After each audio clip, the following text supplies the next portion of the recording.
चलिए। तो आकाश, आज हम पढ़ेंगे, बैठ जाओ। आज हम पढ़ेंगे क्या?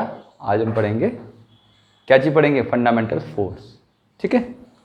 तो फोर्स कहते किसे हैं और what is the meaning of the fundamental force? देखो, फोर्स तुम हमेशा डे टू डे लाइफ में महसूस करते हो। जैसे अभी मैंने समझाया था कि फोर्स कोई नई चीज़ नहीं है। जो भी बचपन से जवानी में बड़े होकर के कोई भी पुश करता है, किसी चीज़ को पुल करता है ना, ठीक है, या किसी ऑब्जेक्ट पे फोर्स लगा करके, कोई भी इफेक्ट लगा करके उस ऑब्जेक्ट का साइज, उसका शेप चेंज कर देता है कोई पर्सन, या कोशिश करता है। धक्का दे रहे हो किसी गाड़ी को खींच रहे हो, ये सब क्या है? ये सब फोर्स ही तो है, कुछ और थोड़े ना है फोर्स। ठीक है। एक मैग्नेट के पास दूसरे मैग्नेट लेके आते हो, और मैग्नेट क्या होती है? खींचने लगती है, दोनों मैग्नेट एक दूसरे को अट्रैक्ट करेंगी। कई बार ये भी होता है कि मैग्नेट को धक्का देती है, या मैग्नेट के पास आप एक लोहा लेके आओ तो लोहा और मैग्नेट के बीच में अट्रैक्शन होता है, तो आप कहते हो जी फोर्स है ना। आपने लेते हो लकड़ी की डंडी लेते हो, आप ऐसे लेकर के ऐसे मोड़ते हो, तोड़ देते हो ना, वो क्या है? फोर्स ही तो है। तोड़ कर क्या किया आपने? उस ऑब्जेक्ट की शेप को चेंज कर दिया, बदल दिया। ठीक है। तो फोर्स एक बहुत ही कॉमन फिनोमिना है, एक कॉमन एक्सपीरियंस है जिसे हर कोई पर्सन फील करता है अपनी लाइफ में। ठीक है। तो it is a direct physics. Force एक तरीके से बिल्कुल डायरेक्ट फिजिक्स है जो कि हम फील कर सकते हैं, महसूस कर सकते हैं, और लैब में you can measure the effect of force और द फोर्स। बट हम अगर कैटेगराइज करना चाहें, डे टू डे लाइफ में तो बहुत सारे फोर्स देखते हैं। एक आदमी वजन उठा रहा है, उसके लिए वो मस्कुलर फोर्स लगा रहा है, मसल्स में पावर चाहिए, उसके मसल से फोर्स लगा रहा है, उसके हाथ में ताकत चाहिए।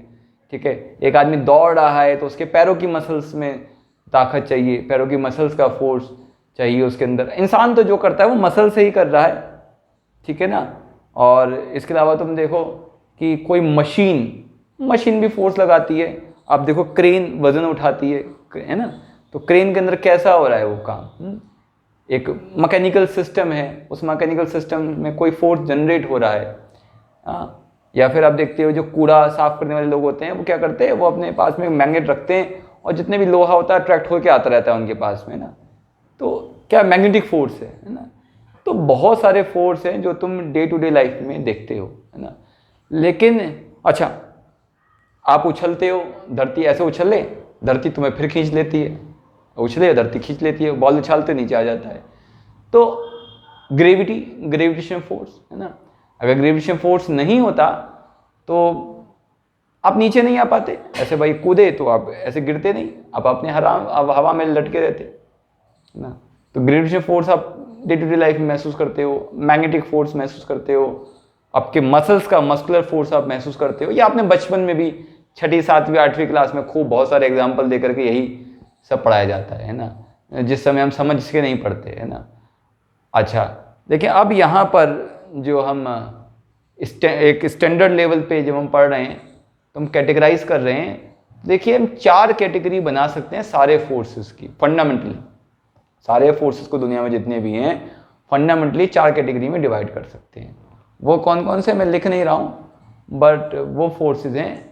ग्रेविटेशनल फोर्स एक टाइप का फोर्स, तो ग्रेविटेशन फोर्स है, फंडामेंटल फोर्स है। ग्रेविटी को किसी और फोर्स से डिराइव नहीं कर सकते हो, ग्रेविटी की हेल्प से बाकी चीजें समझा सकते हो आप।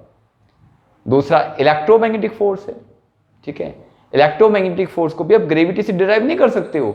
Gravitation force is something else and electromagnetic force is something else. लेकिन हाँ, इलेक्ट्रिक फोर्स को मैग्नेटिज्म से और मैग्नेटिक फोर्स को इलेक्ट्रिसिटी से आप डिराइव कर सकते हो, आपस में कोरिलेटेड हैं वो। तो इसलिए इलेक्ट्रोमैग्नेटिक फोर्स कहा गया है। क्या है इलेक्ट्रोमैग्नेटिक फोर्स? चार्ज पार्टिकल्स की वजह से जो जनरेट होता है। कोलम्बियन फोर्स उसका एक एग्जांपल है। तो चार्ज पार्टिकल आप ले लेते हैं, Q1 Q2 उनके बीच की कोई डिस्टेंस ले लेते हैं, तो कोलम्ब फोर्स जो है अट्रैक्शन रिपल्शन का, जो कि इलेक्ट्रिक फोर्स कहलाता है, वो हमारे पास एक उसका उदाहरण है।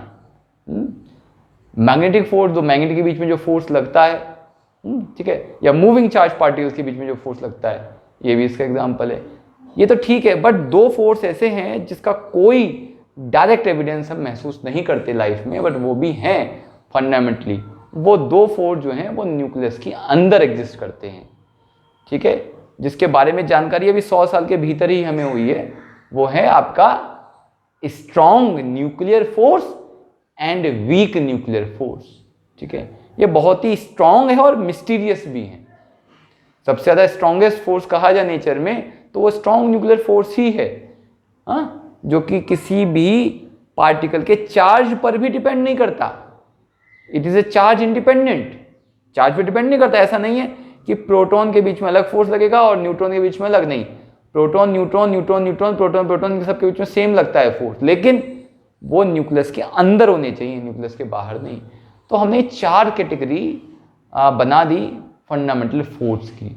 आप ये पूछ सकते हैं कि भाई वीक न्यूक्लियर फोर्स क्या है। देखिए, वीक न्यूक्लियर फोर्स कई चीजों के लिए रिस्पॉन्सिबल है, जिनमें से एक है रेडियो एक्टिव डिके। ठीक है, और जितने भी न्यूक्लियस के अंदर पार्टिकल्स हैं ना, न्यूक्लियस के अंदर जो स्टेबिलिटी और अनस्टेबिलिटी होती है, उन सब के लिए न्यूक्लियर फोर्स, इस वीक न्यूक्लियर फोर्स एग्जिस्ट करता है। इसका सबसे जो कॉमन एग्जांपल है वो मिलता है जब एक न्यूट्रॉन न्यूक्लियस के बाहर होता है तो वो थोड़ी देर में डिके हो जाता है प्रोटॉन में, और एक बीटा पार्टिकल निकलता है और एक एंटी न्यूट्रॉन निकलता है। तो ये जो रिएक्शन है, इसके पीछे जो फोर्स रिस्पॉन्सिबल है, that is basically weak nuclear force. ये जनरली न्यूक्लियस के अंदर ही मिलते हैं, न्यूक्लियस के बाहर इनका अस्तित्व नहीं है। न्यूक्लियस के जो साइज है -13 -14, वहां पे ये फोर्सेस जो है एलिजिबल हैं, एप्लीकेबल हैं। ठीक है, तो ये 4 फंडामेंटल फोर्सेस का हमने डिस्कशन किया और बाकी डिस्कशन हम इसके आगे करेंगे। थैंक यू, बंद कर दो इसे।